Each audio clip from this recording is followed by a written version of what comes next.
Hay una frase de Marcelo Bielsa que define a la perfección la tragedia que vivió Inglaterra y a la vez la gloria que presenció Argentina en Atlanta. El miedo a perder nos deshumaniza y nos quita la rebeldía. Minuto 55. Anthony Gordon la manda al fondo de la red. Inglaterra, un equipo históricamente castigado por la fatalidad, tocaba el cielo con las manos. Argentina estaba desorientada, cansada y también golpeada. Lo lógico, lo que dicta el instinto de un depredador, era dar el golpe de gracia. Pero la mente de Thomas Tuchel empezó a jugar otro partido. Un partido invisible donde el rival ya no era Argentina, sino su propio pánico. Lo que ocurrió en los siguientes 40 minutos no fue una remontada heroica por simple azar. Fue una lección brutal de cómo el pragmatismo malentendido puede convertirse en el peor enemigo de un entrenador. Para entender este desastre, no podemos quedarnos solamente con los últimos 15 minutos del partido. Tenemos que entender a Tuchel. Thomas Tuchel es un cirujano, un tipo obsesivo, brillante con la pizarra probablemente, capaz de desactivar al mejor rival del mundo con un plan de contención milimétrico. Lo vimos en Porto con el Chelsea de la nada misma. Pero el cirujano tiene un problema, y a veces confía tanto en su bisturí que se le olvida que el fútbol es un juego de sangre, sudor y sobre todo momentos. Cuando decides que la mejor manera de conservar tu vida es dejar de respirar, la asfixia es solo cuestión de tiempo. El técnico alemán decidió desactivar el ataque de su propio equipo creyendo que acumular defensas en el área propia es lo mismo que defender bien. Y alerta de spoiler, casi nunca lo es. Quisiera en este video diseccionar la anatomía de un suicidio táctico. Quisiera entender por qué la renuncia de Inglaterra fue el combustible que Argentina necesitaba para vivir. Porque en el fútbol de este nivel, la pasividad no es una estrategia de resistencia, es una invitación formal al desastre. Prepárate porque vamos a analizar paso a paso el día en que Thomas Tuchel decidió traicionarse a sí mismo y de paso le entregó en bandeja de plata la final a la escaloneta. Existe un mito fundacional en el fútbol que ha destruido más carreras que las lesiones de rodilla. La idea de que acumular defensas en tu propia área es lo mismo que defender bien. Y esto es una falacia. Defender es un acto activo, requiere presionar, reducir espacios, asfixiar la salida del rival y sobre todo mantenerlo lejos de tu portería. Lo que hizo Tuchel a partir de minuto 55 o 56 no fue defender, fue especular.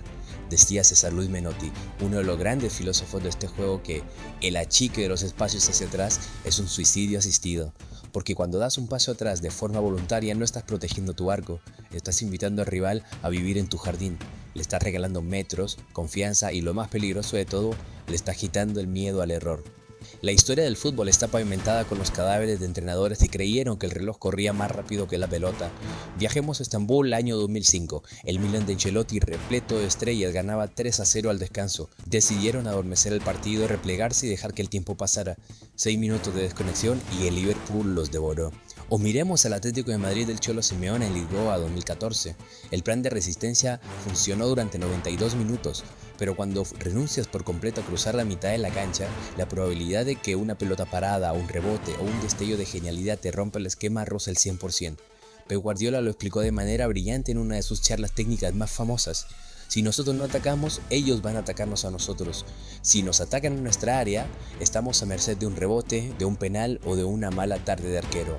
Tuchel, que ha estudiado a Guardiola hasta el cansancio, pareció olvidar la regla más básica de su propia escuela. Cuando un equipo nota que su rival saca un delantero para meter un central, ocurre un cambio mental instantáneo en ambos lados.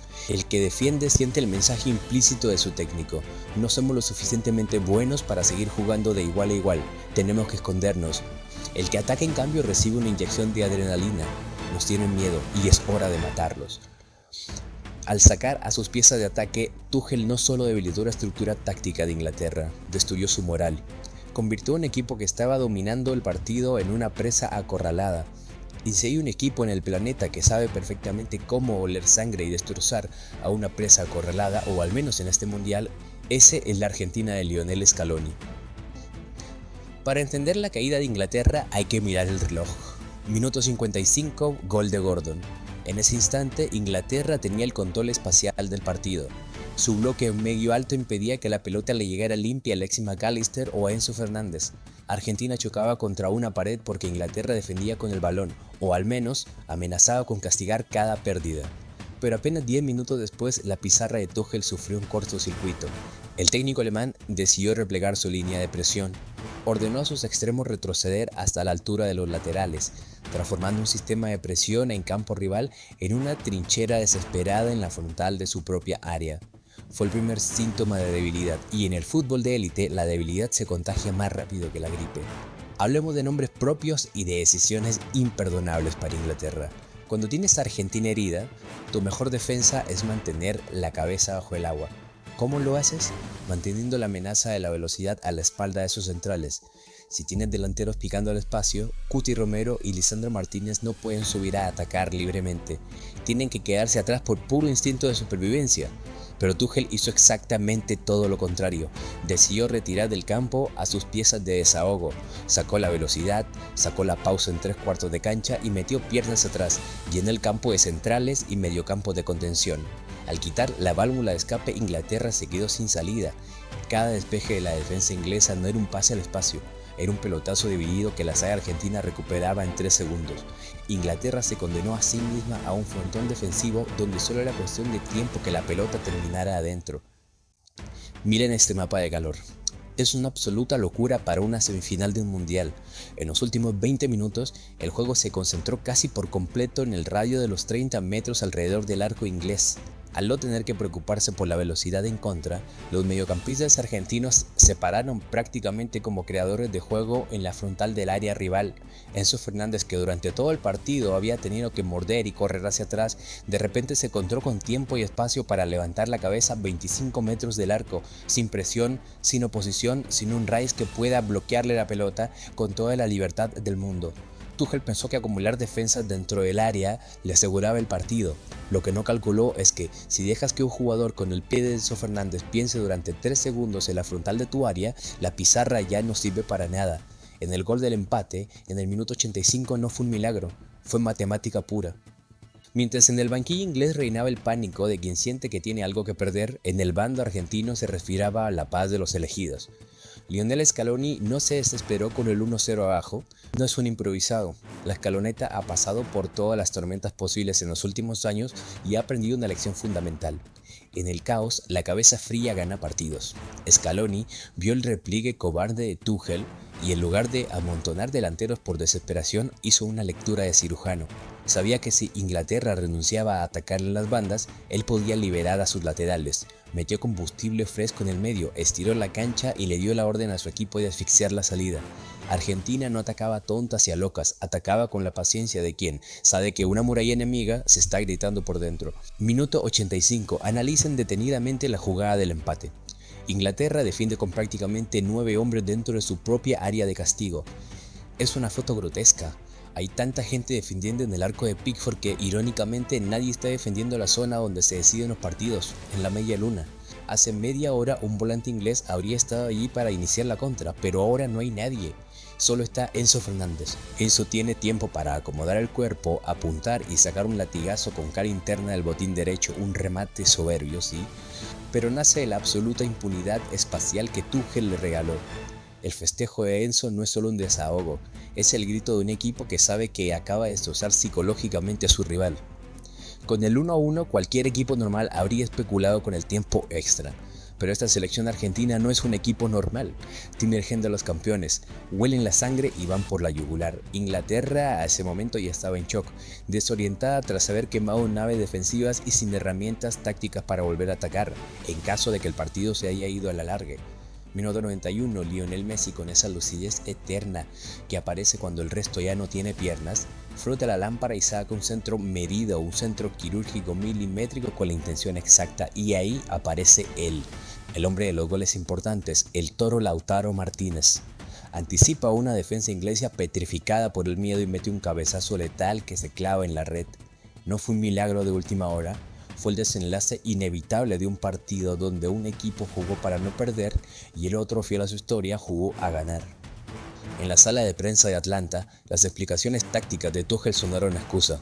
Habló de fatiga, de detalles fortuitos, de la indudable jerarquía individual de Argentina, pero la realidad es mucho más cruda de lo que un PowerPoint de análisis puede justificar. El fútbol tiene una memoria implacable. Nadie se acuerda de los 60 minutos de orden táctico impecable si decides tirar la llave de tu propia casa por la ventana media hora antes de que termine la fiesta.